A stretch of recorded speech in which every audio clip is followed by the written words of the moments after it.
এতিয়া কোৱা অসমীয়া কবে তাৰ দম আছে, কোৱা এতিয়া তাৰ সাহস আছে। সকলোকে কৈছো, যোনে আমাৰ মানুহক মাৰিছে কিন্তু এটা এটা কোবৰ কিন্তু হিচাপ লোৱা হ'ব। এই কথাটো যদি নাজানে, কোনো নাজানে অসমীয়া কবিক দি দিলে ইয়াতে। তোমালোকে দেখিছিলা নেকি? আছিলা দিনত? ইয়াতে দিনত আছিলা নেকি? কাম কৰা মানুহ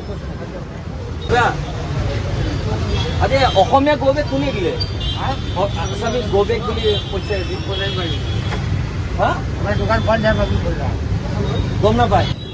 গুণ্ডামি ঠিক হৈ যাব। দোকান খোলা আছিল নে বন্ধ আছিল কাজিয়াৰ সময়ত? 5টাত খোলা। এইবিলাক চব 5টা বজাত খোলা। ইয়াতে নতুন গুণ্ডা ওলাইছে ইয়াতে। এটা কথা স্পষ্ট যে আমি অসম জাতীয়তাবাদী যুৱ ছাত্ৰ বুলি আমি স্পষ্টকৈ ক'বলৈ বিচাৰিছোঁ, এইখন অসমত থলুৱা খিলঞ্জীয়া মানুহৰ প্ৰভুত্ব বিস্তাৰ হ'ব লাগিব। এইখন অসমত থলুৱা খিলঞ্জীয়া মানুহৰ দপদপনি চলিব। আজি দুপৰীয়া ভাগত এই অঞ্চলত এই চেৰাপাতিত যিটো ঘটনা সংঘটিত হ'ল অতিকৈ দুৰ্ভাগ্যজনক কথা।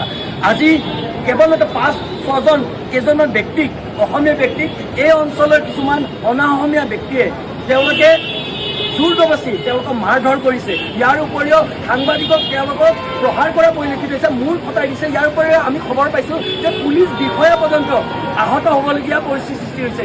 এইখন অসমত অনাঅসমীয়াসকলৰ দপদপনি ইমান বেছি কেনেকৈ হ'ল? আমি এটা কথা স্পষ্টকৈ ক'বলৈ বিচাৰিছোঁ, আমি অসমীয়া মানুহে, আমি অসমবাসীয়ে সকলোকে মৰম কৰোঁ, সকলোকে আমি আঁকোৱালি লওঁ। কিন্তু আমাৰ যদি সহজ সৰলতা কোনোবাই আমাৰ দুৰ্বলতা বুলি ভাবে, আমি কিন্তু শান্ত হৈ নাথাকোঁ। এই কথাটো স্পষ্ট। আজি যি দুপৰীয়া আগত যি ঘটনা সংঘটিত হ'ল, যি ক্ষেত্ৰত কালপিতে আজি অসমীয়া লোকসকলক মাৰি আহত কৰিলে, আজি যি সংবাদকৰ্মীক মাতি মাৰি আহত কৰিলে, তেওঁলোকক অনতিপলমে কৰায়ত্ব কৰি দৃষ্টান্তমূলক কঠোৰৰ পৰা কঠোৰতম শাস্তি দিয়া ব্যৱস্থা কৰিব লাগিব। অন্যথা কিন্তু আমি কিন্তু অসমবাসী ৰাইজৰ সহযোগত আমি অসম জাতীয়তাবাদী যুৱ ছাত্ৰ পৰিষদে এই অঞ্চলৰ সমগ্ৰ যাতায়াত পৰিৱেশ, দোকান পোহৰ, ব্যৱসায়িক প্ৰতিষ্ঠান স্তব্ধ কৰি দিবলৈ আমি বাধ্য হ'ম। আমি কিন্তু এটা কথা স্পষ্টকৈ ক'বলৈ বিচাৰিছোঁ, এই যি আমাৰ পিছফালে থকা এই নিচাযুক্ত দ্ৰব্য পোৱা এই স্থানটো, এই ভাং বা নিচাযুক্ত দ্ৰব্য পোৱা এই স্থানটোৰ ওপৰত কেন্দ্ৰ কৰি আজি গোটেই কাজিয়াখন সংঘটিত হৈছিল। কিছু সংখ্যক লোকে এই নিচাযুক্ত দ্ৰব্য পোৱা এই স্থানটো বন্ধ কৰিবলৈ আহিছিল। তেতিয়া এই অঞ্চলৰ কিছুসকল এওঁলোকে পুহি থোৱা এই ভেৰনীয়া গুণ্ডাই সেই কেইজনমান অসমীয়া লোকক বৰ বেয়াকৈ প্ৰহাৰ কৰিলে। তাৰ ভিতৰত পুলিচ কৰ্মচাৰী আৰু সংবাদ মাধ্যমৰ লোকসকলেও তেওঁলোকে অন্তৰ্ভুক্ত হৈ আছে। আমাৰ কথা এটা স্পষ্ট, আমাৰ অসমীয়াৰ ওপৰত যদি কোনোবাই এনেকে দপদপনি চলাব চেষ্টা কৰে, আক্ৰমণ চলাব চেষ্টা কৰে, আমি কিন্তু শান্ত হৈ নাথাকোঁ। এইখন অসম আমাৰ অসম, এইখন অসমত আমাৰ অসমীয়া থলুৱা খিলঞ্জীয়া মানুহৰ দপদপনি চলিব।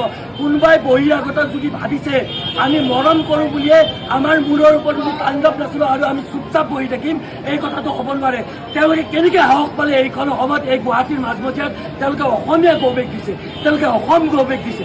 ইমান দুঃসাহস, ইমান সাহস এতিয়া আমি ইয়াতে উপস্থিত হৈছোঁ অসম জাতীয়তাবাদী যুৱ ছাত্ৰ পৰিষদ। এতিয়া কাৰোবাৰ যদি দুঃসাহস আছে, আমি স্পষ্টকৈ কৈছোঁ, কাৰোবাৰ যদি সাহস আছে এতিয়া কোনোবাই দি দেখাওক অসমীয়া গৌবেগ।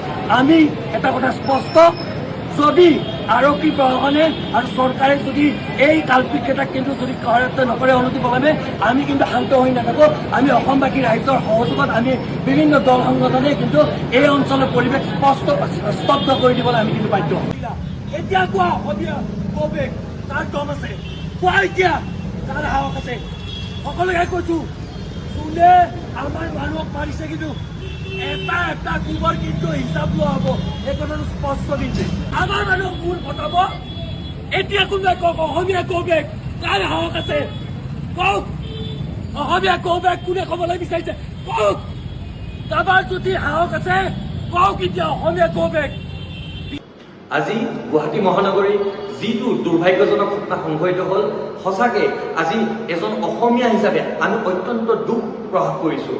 আজি ইয়াতে গুৱাহাটীৰ চেৰাপাতিত কেইজনমান অনাঅসমীয়াই অসমীয়াৰ ওপৰত প্ৰহাৰ কৰা এক ঘটনা পৰিলক্ষিত হোৱা আমি সামাজিক মাধ্যমত দেখা পালোঁ। তাৰ পাছত এতিয়া আমি তাতে উপস্থিত হৈছোঁ। উপস্থিত হৈ আমি সেই দোকানবোৰত আমি সোধ-পোছ কৰিছোঁ যে কোনে অসমীয়া গৌবেগ দিছিলে, কোনে আমাৰ অসমীয়া ডেকাসকলক তেনেকৈ প্ৰহাৰ কৰা দুঃসাহস কৰিলে। আৰু আমি গম পালোঁ যে এই ঘটনাত সাংবাদিক পৰ্যন্ত আহত হ'বলগীয়া হৈছে। ইয়াতকৈ দুখৰ কথা আৰু লাজৰ কথা কিবা হ'ব পাৰে নেকি? এইখন অসমত যদি অসমীয়াৰ ওপৰতে এনেকে প্ৰহাৰ কৰে, এইখন অসমত যদি অসমীয়াকে এনেকে ৰঙা চকু দেখুৱায়, দপদপনি কৰে অসমীয়াৰ ওপৰতে, তেনেহ'লে এই কথাটো কিন্তু আমি কোনো কাৰণতে মানি নলওঁ। এইখন অসমত অসমৰ থলুৱা খিলঞ্জীয়া মানুহৰ দপদপনি চলিব, সেই কথাটো স্পষ্ট। আৰু যদি কোনোবাই ভাবিছে যে আমাক ৰঙা চকু দেখুৱাই এইখন অসমত আমি অসমীয়াসকলে সকলোকে মৰমেৰে আঁকোৱালি ল'বলৈ বিচাৰোঁ, কিন্তু আমাৰ যিখিনি মৰম, আমাৰ যিখিনি সহজ সৰলতাৰ, সেইখিনিকে যদি কোনোবাই দুৰ্বলতা বুলি ভাবিছে, তেনেহ'লে তেওঁলোকে মূৰ্খৰ চকুত বাস কৰিছে। আৰু ভৱিষ্যতে যেন এনেকুৱা ধৰণৰ কাৰ্য কাৰখানা সংঘটিত নহয়, তাৰ বাবে আৰক্ষীসকলে চোকা দৃষ্টি দিব লাগে। আৰু যিসকলে এই ঘটনাটো সংঘটিত কৰিলে, আমাৰ সাংবাদিকক আহত কৰিলে, আমাৰ যিখিনি অসমীয়া লোক তেওঁলোকৰ ওপৰত প্ৰহাৰ কৰিলে, তেওঁলোকক অনতিপলমে কৰায়ত্ব কৰিবলৈ আমি দাবী উত্থাপন কৰিছোঁ।